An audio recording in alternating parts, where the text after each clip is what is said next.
All Anime Recap Tagalog. Sa isang silid ng paaralan, ay may isang mag-aaral ang nanalangin at nanghihingi ng tulong sa Diyos, habang siya ay binubuli sa kanyang klase, kasabay na inaatake ng isang dambuhalang snake phantom. Hanggang sa sinagot ito ng isang Diyos na nagngangalang Yato sa pamamagitan ng pagbayad ng pera na nagkakahalaga ng 5 yen upang talunin, gamit ang kanyang regalia, isang banal na sandata, na pinangalanan niyang Tomone. Matapos matalo ni Yato ang isang dambuhalang snake phantom, ay tinapos ni Tomone ang kanyang kontrata kay Yato bilang isang summon dahil sa kanyang mahirap na estado. Namumblema si Yato nang agarang tinapos ni Tomone ang kanyang kontrata, na ngayon ay naghahanap si Yato ng kanyang panibagong regalia upang makatanggap siya ng trabaho. At sa kanyang pagkabalisa, habang nakatambay siya sa isang party, lumapit naman ang isang pusa sa kanya, at kalaunan nakatanggap siya ng isang tawag mula sa isang di kilalang tao, at ipinahanap sa kanya ang nawawalang pusang nagngangalang Milord. Samantala, sa paghahanap naman ni Yato sa pusang nagngangalang Milord, ay nakita niya ito sa isang kalsada, at sinubukan niyang lapitan ang pusa, ngunit iniligtas siya ng isang high school student na nagngangalang Hiyori Iki, mula sa pagkabundle sa isang bus, at saglit na humiwalay ang kaluluwa ni Hiyori, na nagkaroon ito ng tinatawag na out-of-body experience. Habang nagpapagaling si Hiyori sa isang ospital, ay napanaginipan niya ang mga phantom, at pagkatapos nagulat ito nang biglang nasa ilalim ng kanyang kumot si Yato at lubhang natakot si Hiyori, hanggang sa ipinakilala ni Yato ang kanyang sarili bilang isang Diyos. Kinabukasan, nang tuluyang gumaling na si Hiyori, habang iniisip niya ang kanyang panaginip at ang pagpapakita ni Yato sa kanya, ay nadana niya ang litrato ng pusang hinahanap ni Yato. At nagpa siyang hanapin niya ito, hanggang sa biglang humiwalay ang kanyang kaluluwa at nagkaroon siya ng buntot. Samantala, habang sa pagpapatuloy naman ni Yato sa paghahanap sa pusa, ay biglang nakatagpo niya ang isang toad phantom. At dahil sa nawalan siya ng kanyang regalia, ay bigla naman siyang tinulungan ni Hiyori, upang tumakas. Ngunit hinabol pa rin sila ng higanteng palaka, at dahil sa insidente na nangyari kay Hiyori sa bus, siya ay naging half phantom, at sinubukan niyang labanan ang palaka, at nakuha niyang mapatumba at sila'y tumakas. At pagkatapos ipinaliwanag naman ni Yato kay Hiyori na siya ay naging isang phantom at ang kanyang espiritu ay maaaring madalas na umalis sa kanyang katawang tao, na kalaunan hiniling naman ni Hiyori na ibalik siya sa normal, ngunit iminungkahi naman ni Yato na kinakailangan niyang bayaran siya ni Hiyori ng pera na nagkakahalaga ng 5 yen, at pagkatapos binigyan siya ni Hiyori, hanggang sa tinanggap ni Yato ang kahilingan ni Hiyori. Makalipas ang ilang araw, sinubukan ni Hiyori na mag-adjust sa kanyang bagong anyo, at pagkatapos na pagtanto niya na ang kanyang katawang tao ay natutulog kapag siya ay humihiwalay. Ngunit ikinatuwa naman ni Hiyori ang kanyang panibagong anyo, at habang siya ay naglalakad sa isang linya ng kuryente, ay nakita nito ang mga animal phantom sa buong syudad ng kanilang lugar. At naisip niya ang sinabi sa kanya ni Yato, na ang mga animal phantom ay sumasanib sa mga tao nang hindi nila namamalayan. At pagkatapos tinawagan naman ni Hiyori si Yato habang naghahanap ito ng kanyang regalia, na napilitan si Yato na kausapin si Hiyori dahil sa katanungan nito patungkol sa phantom at ang kanyang pagkakilanlan. Ipinaliwanag ni Yato na siya ay walang mga magulang at isang Diyos ng labanan na ipinanganak sa isang hiling. At pagkatapos binalaan niya si Hiyori na mag-ingat bilang isang buhay na kaluluwa dahil may gustong gumamit sa kanyang kaluluwa na kung magamit siya bilang phantom ay mawawala sa sarili si Hiyori.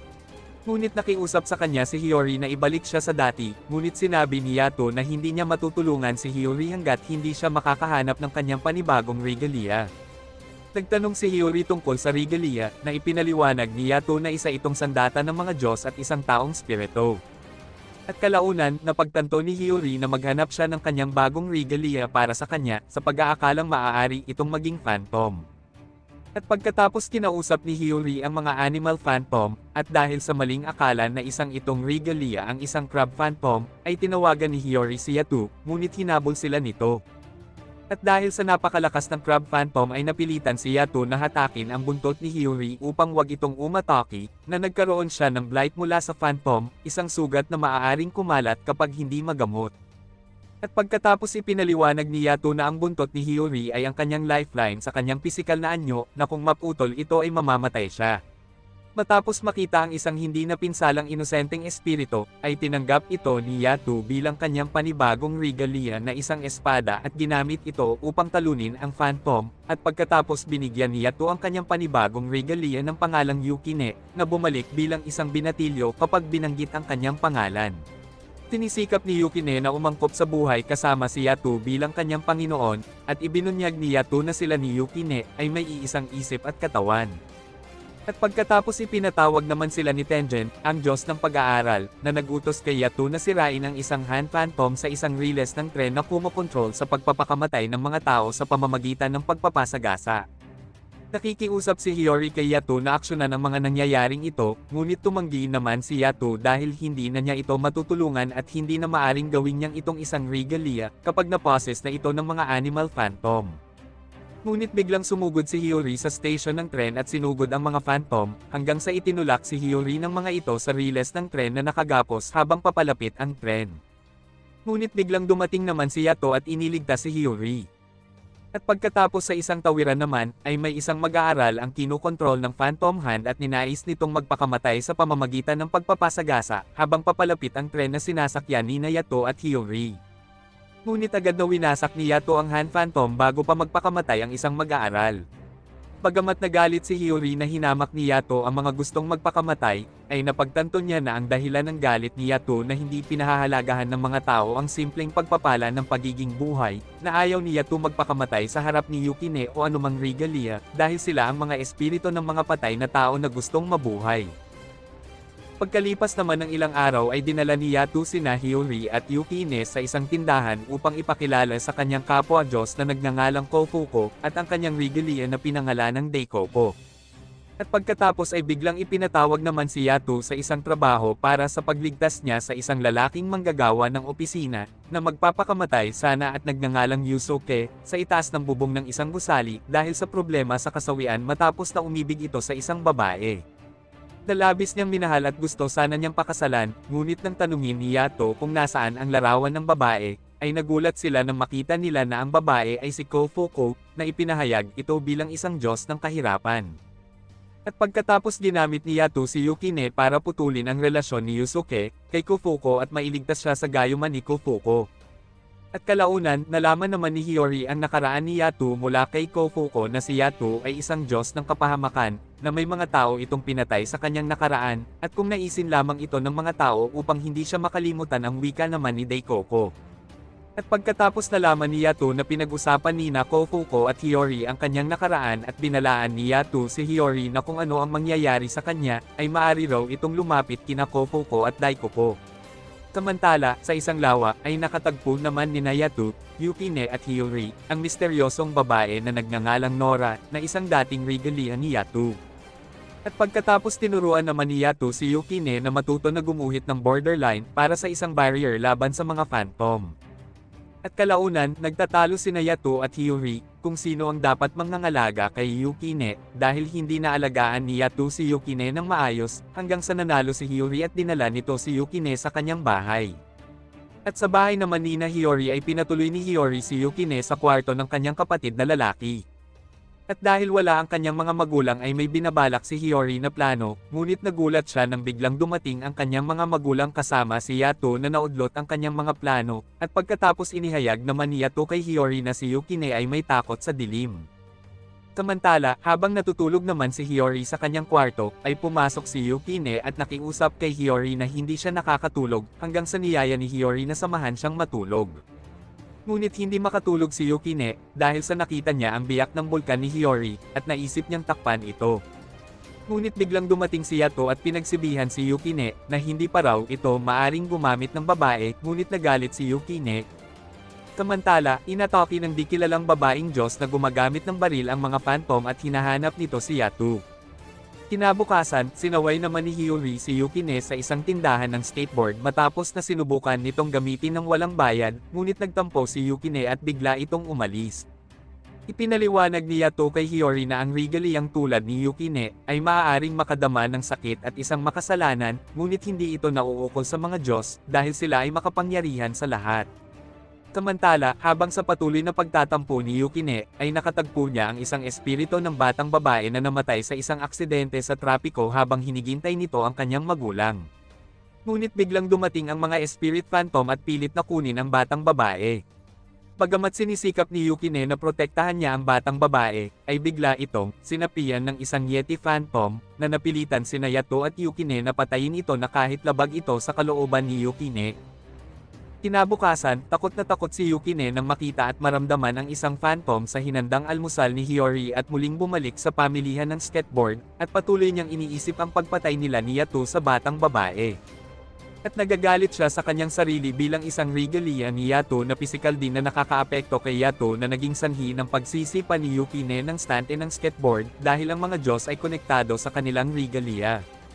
At kalaunan, ay tuwang-tuwa naman nag-e-skateboard si Yukine, ngunit biglang dumating si Yato at galit na pinahinto si Yukine, at nagtanong kay Yukine kung saan ito galing ang skateboard na agad namang dumating si Hiyori mula sa paghahanap kay Yukine.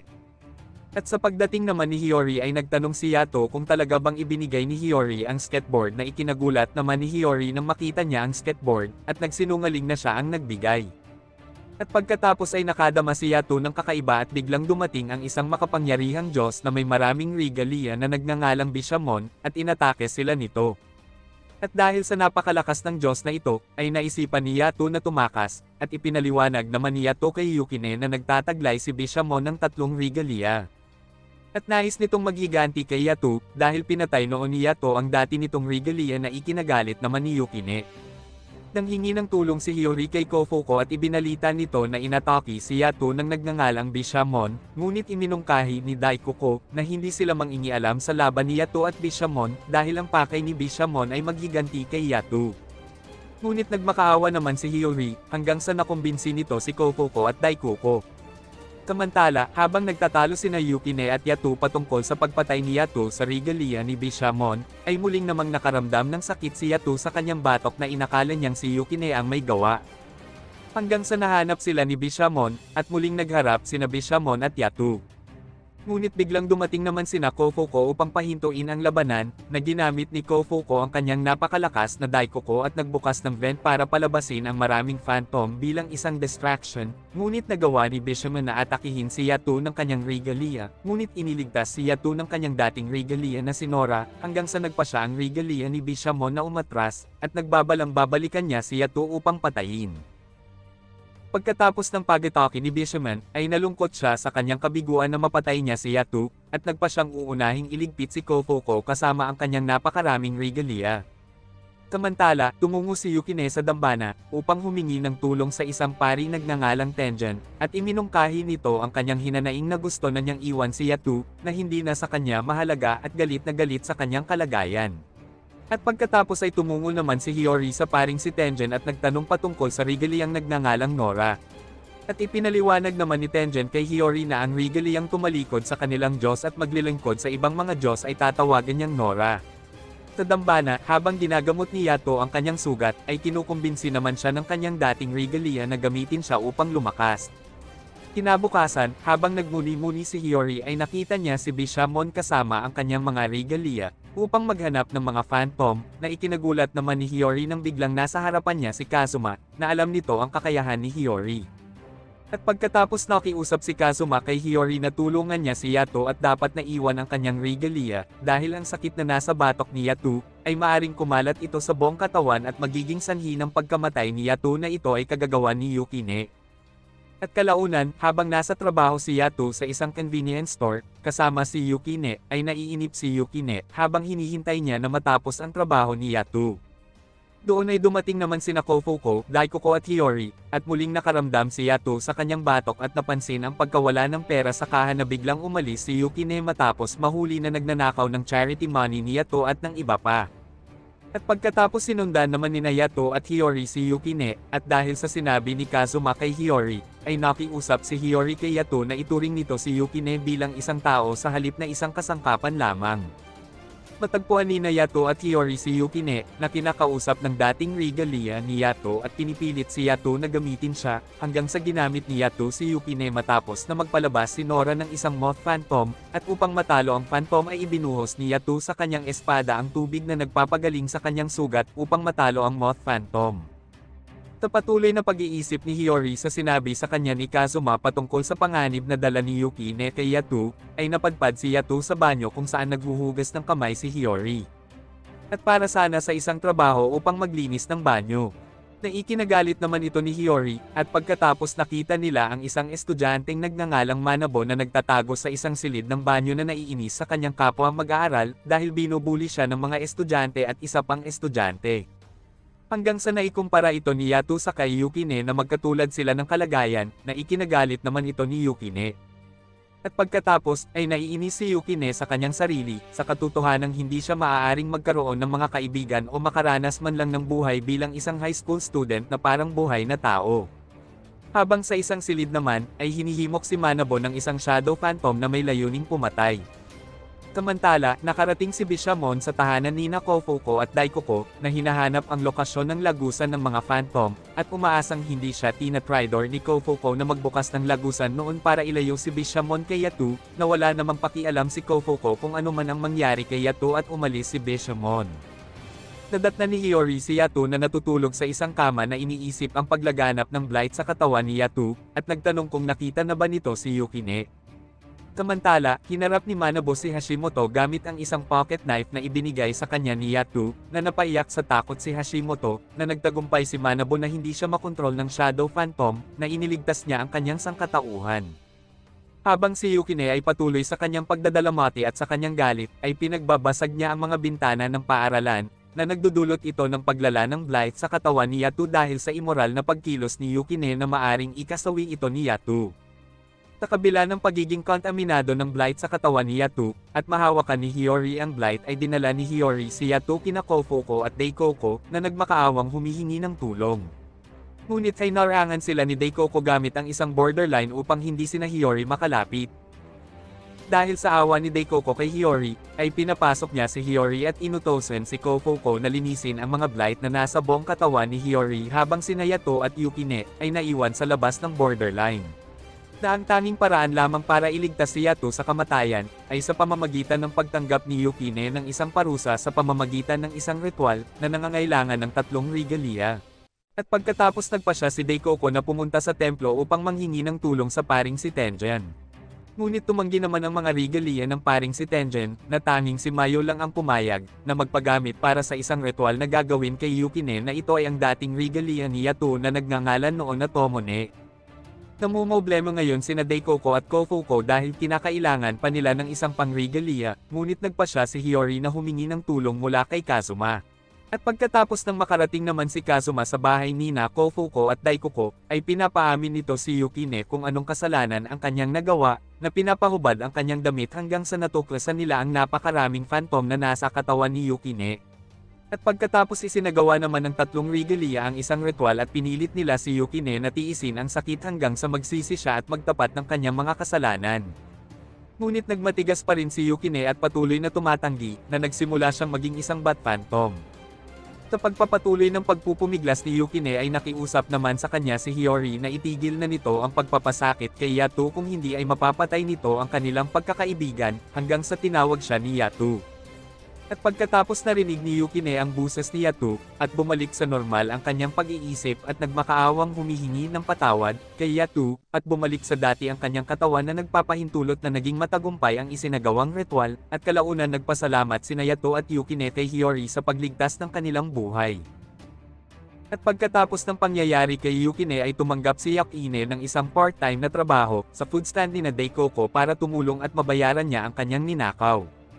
At kalaunan ay dumalaw sina Yato, Yukine at Hiyori kay Tengen, at iminungkahi ni Mayo kay Yukine na nakaranas din siya ng isang ritual at naparusahan dahil sumuwi siya sa batas ng kanyang master bilang isang regalia ni Tengen at kinakailangan raw nitong mag-ingat.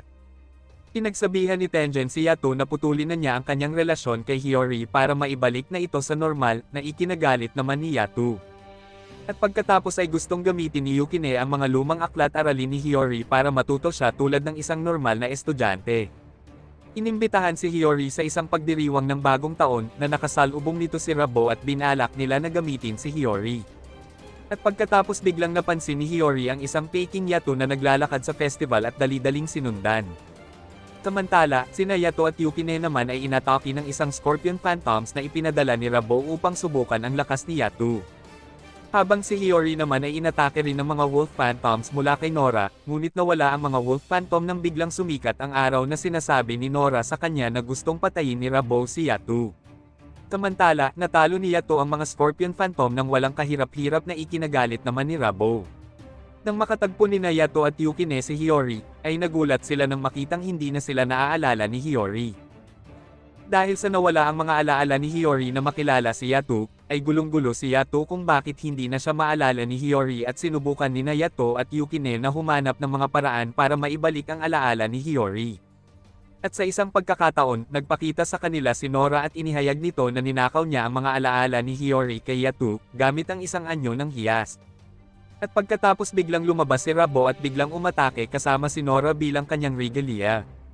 Nilabanan ni Yato si Rabo na kahit na ang katotohanan ay hindi kayang talunin ni Yato si Rabo. Napansin ng mga Diyos ang labanan ni Yato at Rabo na nagsilabasan ang mga Phantom, hanggang sa sinabi ni Nora na ibabalik lamang niya ang alaala ni Hiyori kung matatalo ni Yato si Rabo. At pagkatapos ay ipinahayag naman ni Kazuma na si Rabo ay isang Diyos ng kapahamakan na tumutugon sa masasamang hangarin na pumatay, at si Yato ay dating katrabaho at kasama nito sa kanyang mga nakaraan, na minsang kasing lakas ni Rabo. Iminungkahi muli ni Tengen na kailangan na ni Yato na putulin ang buntot ni Hiyori upang maputol na ang ugnayan nila ni Yato na ikinalungkot naman ni Yato. Samantala, nagalit si Yukine nang hindi na siya pinansin ni Yato dahil sa problema kay Hiyori. At pagkatapos nakipagkita naman si Yukine kay Hiyori, upang ipakita nito ang mga ginuhit ni Yato sa isang notebook upang maalala niya ito. Ngunit nasaktan si Yukine nang sabihin ni Hiyori na hindi niya naalala sina Yukine at Yato dahil sa kinokontrol ni Nora ang alaala ni Hiyori. Sa patuloy ng kawalan ng pag-asa ni Yukine na maibalik ang alaala ni Hiyori, ay nangako naman si Yato na ibabalik niya ang memorya ni Hiyori, na kahit ito ay sadyang mapanganib na misyon, kinabukasan ay magkasamang tumungo naman sina Yukine at Yato sa bahay ni Hiyori upang patuloy na kumbansihin si Hiyori, at na maalam para sa isang misyon na biglang na-teleport si Hiyori kasama ni Yato at Yukine. At pagkatapos nagulat sina Yato at Yukine nang napasama si Hiyori patungo sa dambana ni Rabo. At agad na hinarap ni Yato si Rabo, na sa unang pagkakataon ay ikinulong ni Rabo si Yato sa kanyang water style na kapangyarihan. Ngunit tinulungan naman ni Hiyori si Yato na makalabas, at pagkatapos tinatanong ni Rabo si Yato kung nasaan na ang dating Diyos ng kapahamakan na si Yato, ngunit naisip ni Rabo na patayin niya muna si Hiyori hanggang sa iniligtas naman ito ni Yato. At kalaunan, inilayo ni Yato si Hiyori at itinago, at iniutos kay Yukine na ilayo si Hiyori sa dambana habang lalabanan niya si Rabo. Ngunit biglang inihagis ni Rabo ang bato ng hiyas na naglalaman ng mga alaala ni Hiyori. At napilitan si Yato na habulin ito, ngunit sinira ni Rabo ang hiyas, na naging dahilan upang mawala ng malay si Hiyori. At dahil dito, ay nagalit si Yato at nagpakawala ng kanyang kakayahan sa pakikipaglaban na ikinalugod naman ni Rabo, na gustong makita si Yato bilang ang makapangyarihang masamang Diyos noon ng kalamidad. At nang muntik na matalo ni Yato si Rabo ay humigop at sumanib naman ito sa isang Storm Phantom, na nabuo dahil sa kanilang matinding laban, hanggang sa nawasak ang isang parte ng dambana na may tipak na bato ang tatama sana kay Hiyori. Ngunit iniligtas naman ni Yato si Hiyori mula sa isang malaking bato, at ang kanyang pagkagising ay humantong sa pagbalik ng kanyang mga alaala. Ngunit nagulat si Yato nang biglang ini-hostage ni Rabo si Hiyori, at muling tinatanong ni Rabo si Yato kung nasaan na ang dating Yato, at naisip ang isakripisyo si Hiyori para sa kanyang kapangyarihan. At pagkatapos muling nilabanan ni Yato si Rabo at namatay, na nakontento sa kanyang kamatayan sa mga kamay ni Yato, at kalaunan, ay sinabi naman ni Yato kay Hiyori na mas magiging masaya na siya kung puputulin na niya ang kanilang relasyon kay Hiyori. Ngunit habang nasa bahay sila ni Kokoko, ay tumanggi naman si Hiyori, at sinabi na gusto niyang makasama si Yato magpakailanman, at pagkatapos masaya namang tinanggap ni Yato ang hiling ni Hiyori gamit ang 5 yen.